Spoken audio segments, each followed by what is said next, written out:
Hello everyone, Ashmita tales पर आपका स्वागत है। कैसे हैं आप सब? मैं पूरी उम्मीद करती हूँ आप सब हेल्दी और वेल्दी होंगे।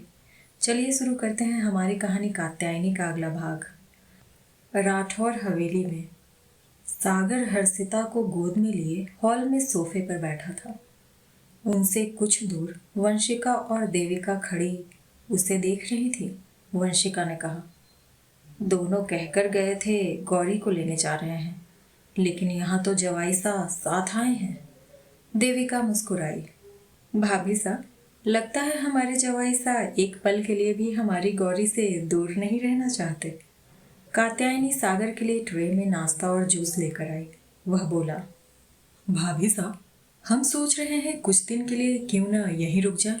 गौरी को अपने घर की याद आएगी, वह भी आप लोगों के साथ रह लेगी। तभी रुद्राक्ष ने आते हुए कहा, सच कहो, तुम्हें हमारा जवाई सा बनकर हमसे सेवा करवाने का मन है, इसलिए आए हो यहाँ।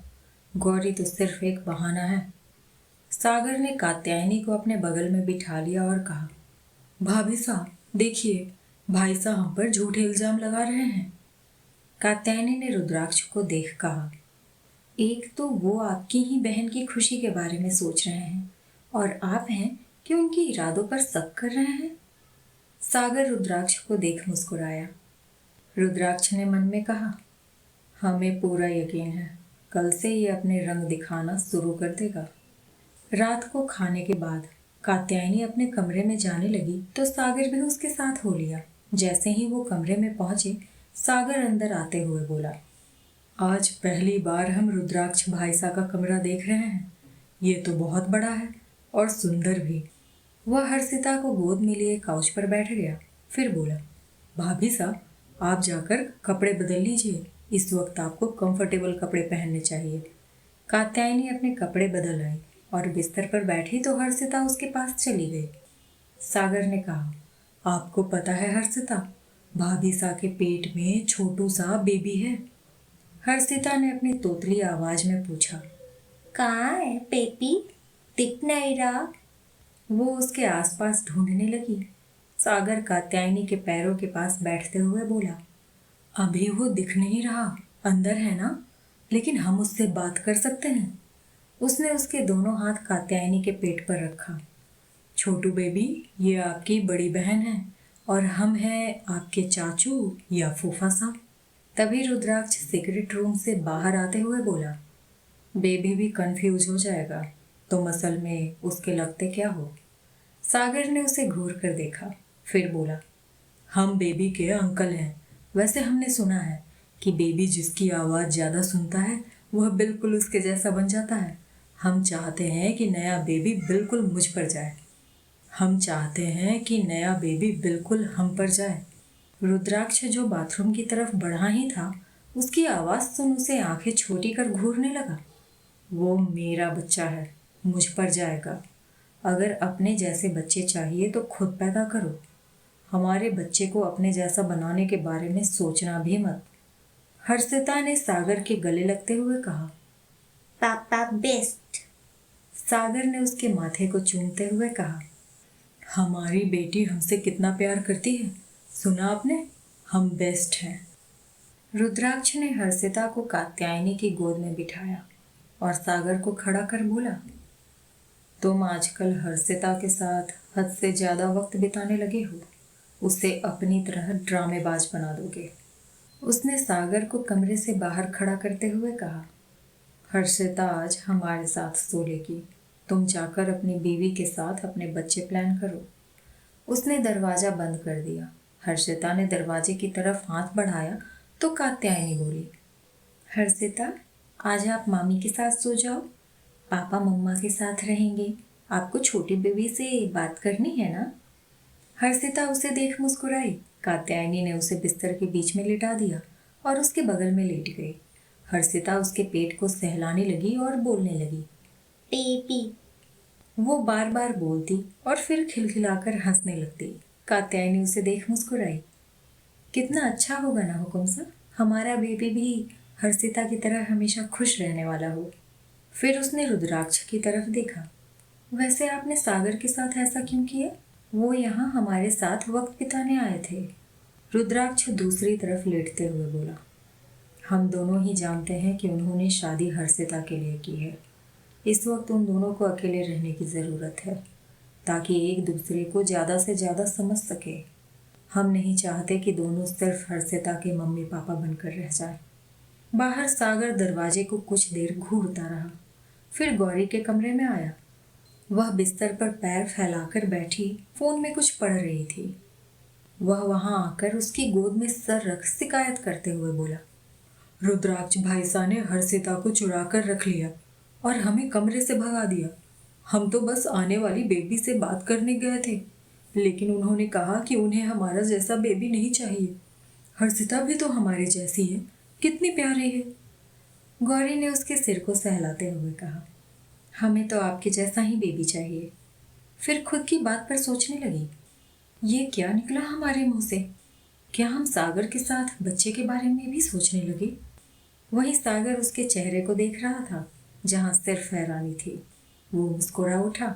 वो उसके बगल में बैठ गया और उसके चेहरे को हथेलियों में भरते हुए बोला, लेकिन हमें तो आपकी जैसी बेटी चाहिए, शांत, सुलझी हुई, स्ट्रॉन्ग और क्यूट। गौरी ने शर्मा कर नीचे देखना शुरू कर दिया। तभी उसे खुद के चेहरे पर सागर की सांसें महसूस हुई। वह उसके बहुत करीब था। उसकी तो इतनी भी हिम्मत नहीं हो रही थी कि उसकी तरफ देखे। कुछ देर बाद उसने धीरे से अपनी नजरें उठा उसकी आंखों में देखा। तभी सागर ने आगे बढ़कर अपने होठ उसके होठों पर रख दिए। गौरी ने आंखें बंद कर ली। थोड़ी ही देर में उसके हाथ सागर के गर्दन पर चले गए और वह उसका साथ देने लगी। कुछ देर में जब दोनों अलग हुए तो सागर के होठों पर बड़ी सी मुस्कान थी। वह बोला, आखिर में आपको हमसे प्यार हो ही गया। हमने कहा था ना, हमारे चार्म से कोई नहीं बच सकता। गौरी उससे लिपट गई और बोली, हमें आपसे प्यार पहले ही हो चुका था, इसलिए तो शादी की आपसे। सागर ने हंसते हुए कहा, आज के लिए इतनी प्रोग्रेस काफ़ी है। तुम थक गई होगी ना, चलो आराम करते हैं। उसने उसे लिटाया और लाइट बंद कर उसके बगल में लेट गया। उसने उसका सिर अपने कंधे पर रख लिया और उसका हाथ पकड़ अपने ऊपर रख दिया। वह धीरे धीरे उसका सिर सहलाने लगा। गौरी ने मन में कहा, अब समझ आ रहा है प्यार कैसा होता है। यहाँ मेरे बिना कहे मुझे इज्जत मिल रही है। कभी खुद को मुझ पर थोपने की कोशिश नहीं की इन्होंने। मेरे बिना बोले ही ये समझ जाते हैं कि मेरे लिए क्या सही है। कभी कभी लगता है सागर मुझे मुझसे भी ज़्यादा समझते हैं। उसके होठों पर मुस्कान आ गई। अगली सुबह सागर हर्षिता को गोद में लिए गौरी का हाथ पकड़े नीचे आया। रुद्राक्ष ने पूछा, आज ऑफिस जाने वाले हो या घर पर ही रहना है? सागर मुस्कुराकर बोला, आज हमने सबको छुट्टी दी है और आप भी छुट्टी पर हैं। हम सब घर पर एक साथ वक्त बिताएंगे। रुद्राक्ष धीरे से बुदबुदाया। कोई खुराफात आ चुकी है इसके दिमाग में। तभी कात्यायनी ने कहा, चलकर नाश्ता कर लीजिए। वह नाश्ता लगवाने जाने लगी तो सागर ने उसे रोकते हुए कहा, भाभी साहब, भाई साहब है ना, वो नाश्ता लगवा देंगे, आप हमारे साथ बैठिए। वंशिका ने रसोई घर से आते हुए कहा, हमने लगवा दिया है नाश्ता। सागर कात्यायनी को साथ ले चला गया। उसने उसे अपने पास बिठाया और अपने प्लेट में नाश्ता डालने लगा। वह रुद्राक्ष को उसके आसपास भी नहीं रहने दे रहा था। रुद्राक्ष उस पर गुस्सा करने ही वाला था। वो बोला, माँ ने आपको भाभी सास से दूर रहने को कहा है, इसलिए उनके करीब आने के बारे में सोचिए भी नहीं। रुद्राक्ष उसके ठीक सामने बैठते हुए मन में बोला, हमें भी ऐसा मौका मिलेगा बदला लेने का। तब हम गौरी को यहाँ ले आएंगे और तुम्हें उसका चेहरा भी नहीं देखने देंगे। पूरा दिन सागर ने यही किया। वो रुद्राक्ष को न सिर्फ कात्यायनी से दूर रख रहा था, बल्कि वह उससे खुद की सेवा भी करवा रहा था। कात्यायनी के लिए जूस लाने को कहता और साथ में खुद के लिए भी। कभी कात्यायनी के लिए कुछ बनाने को कहता और खुद भी साथ खाता। जब भी रुद्राक्ष कुछ कहने को मुंह खोलता तो वो बोलता, भाभी साहब माँ बनने वाली हैं, आप उनके सामने किसी पर गुस्सा करेंगे तो बेबी पर बुरा असर होगा।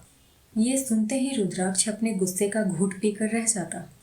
अगले दिन सुबह सुबह जेल में बलवंत जी से सुदर्शन जी मिलने आए थे। उन्होंने खुद को चोटिल कर लिया था और इसी वजह से उन्हें और कैदियों के साथ रखा गया था।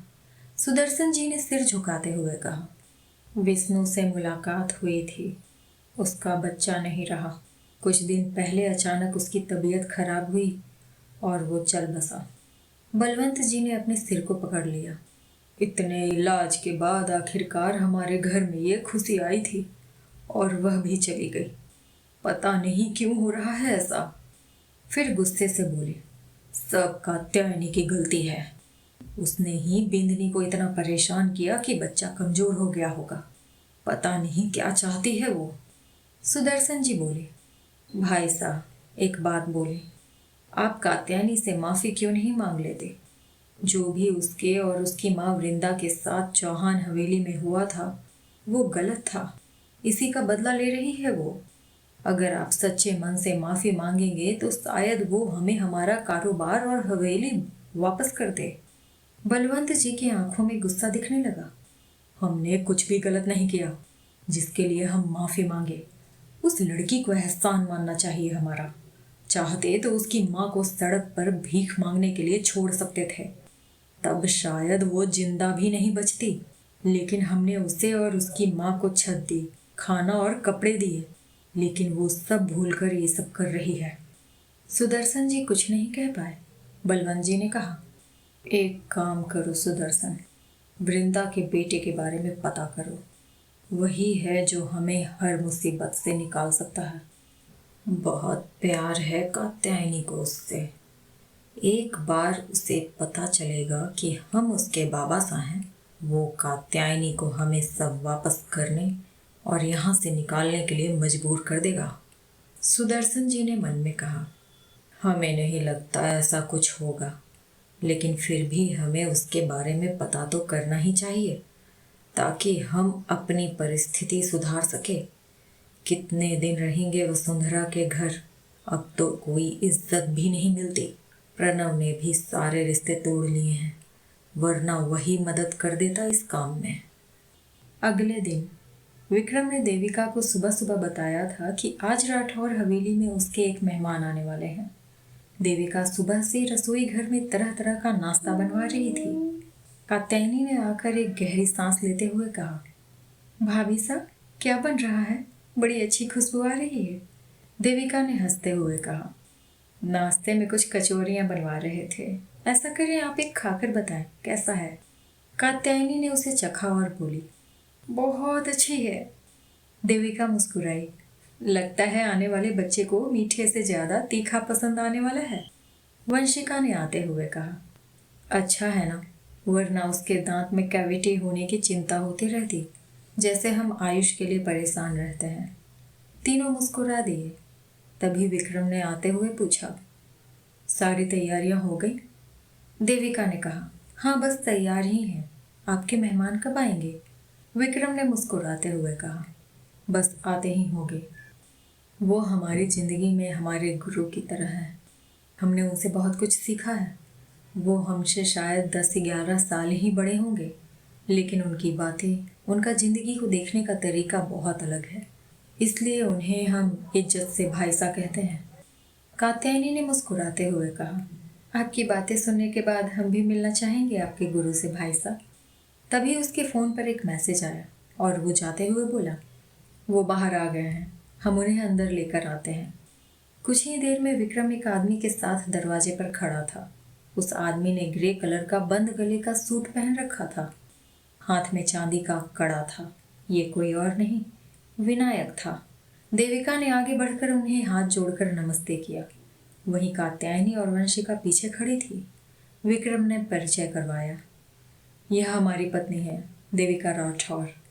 विनायक ने पीछे देखते हुए कहा, बाकी परिवार से परिचय नहीं करवाओगे विक्रम? वो सब थोड़ा अंदर आए।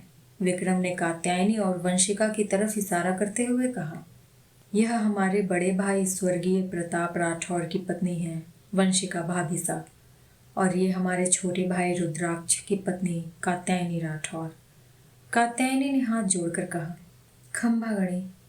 विनायक उसे देख मुस्कुराया और हाथ जोड़ लिया। घड़ी खंभा, छोटी कुंवर रानी साहब। सब वहाँ बैठे। जल्दी ही वहाँ टेबल पर नाश्ता लगा दिया गया।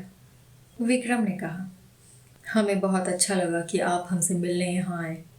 आप तो काफ़ी वक्त से इंडिया से बाहर थे ना? विनायक ने समोसा पकड़ते हुए कहा। हाँ, लेकिन अपनी मिट्टी की बात अलग होती है, इसलिए हम वापस लौट आए। अपने देश, अपने राजस्थान। तुमने कहा था तुम्हारा एक बेटा है, मिलवाओगे नहीं? तभी सिया, आयुष और निहाल तीनों एक साथ वहां दौड़ते हुए आए। विक्रम ने कहा, हम आप सबको बुलवाने ही वाले थे, इनसे मिलिए। ये हैं विनायक अग्रवाल। हम इन्हें भाई सा कहकर बुलाते हैं, आप इन्हें काका सा कह सकते हैं। सबने एक एक कर उनके पैर छुए। विनायक ने सबके माथे पर हाथ फेरा और फिर अपने साथ लाए बैग से एक एक लिफाफा तीनों को थमा दिया। पहली बार मिल रहे हैं सबसे, तोहफा समझ नहीं आया, इसलिए सगुन का लिफाफा ही ले आए। देविका ने कहा, हम उनके लिए कुछ खरीद देंगे। विनायक की नज़र रह रहकर कात्यायनी पर जा रही थी, जो वह अच्छे से महसूस कर पा रही थी।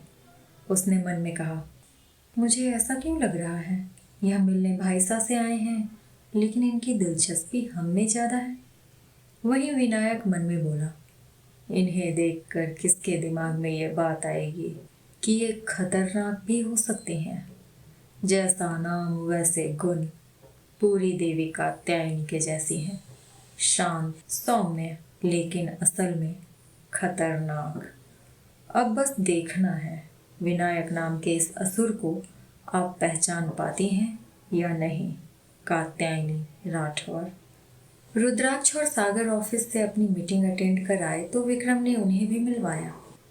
दोपहर का खाना खाने के बाद विनायक वहां से चले गए। रात को कपड़े बदल कात्यायनी आईने के सामने बैठी थी।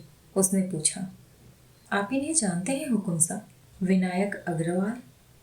रुद्राक्ष एक फाइल को देखते हुए बोला, नहीं, जब से हम इस घर में आए हैं पहली बार उनको देखा है।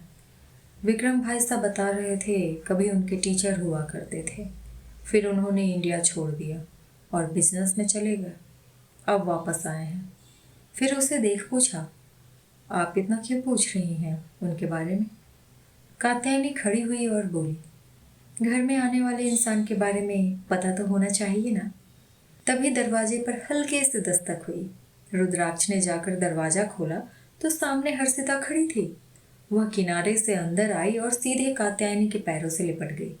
वह उसे गोद में ले बैठी तो हर्षिता उसके पेट पर हाथ रख बोली, पेपी। पीछे से सागर आते हुआ बोला, भाई साहब, हमारी बेटी को चुराने की कोशिश कर रहे हैं आप? रुद्राक्ष ने उसे घूरा, भूलो मत, हम उसके मामा हैं, वो भी तुम्हारे उसके पापा बनने के बहुत पहले से। उसे यहीं छोड़ दो, उसे उसकी मामी से तुमसे ज़्यादा प्यार है। तभी हर्षिता ने हाथ हिलाते हुए कहा, गुड नाइट पापा। वो इनडायरेक्टली उसे जाने को कह रही थी। सागर का तो दिल ही टूट गया ये देखकर।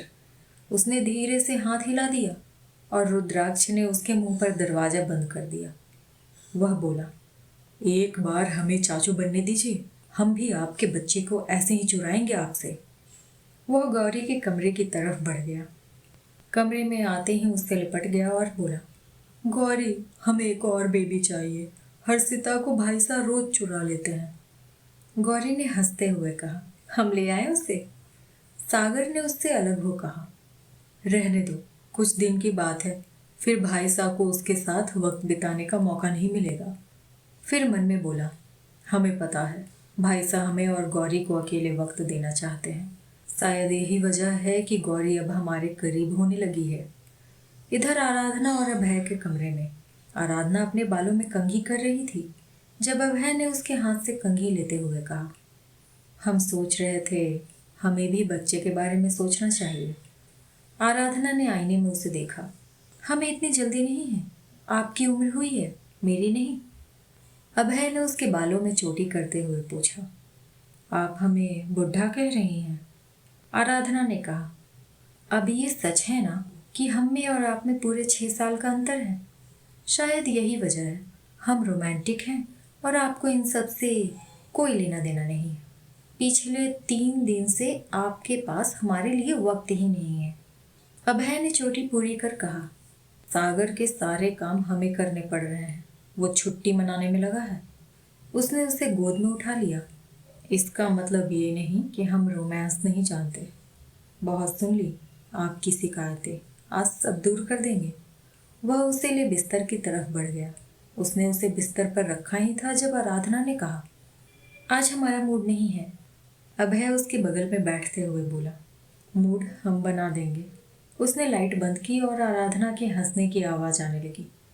वो बोले, बस भी कीजिए, हमें गुदगुदी हो रही है। आखिर में एक हफ्ते राठौर हवेली में रहने के बाद सागर गौरी को लेकर अपने घर गया।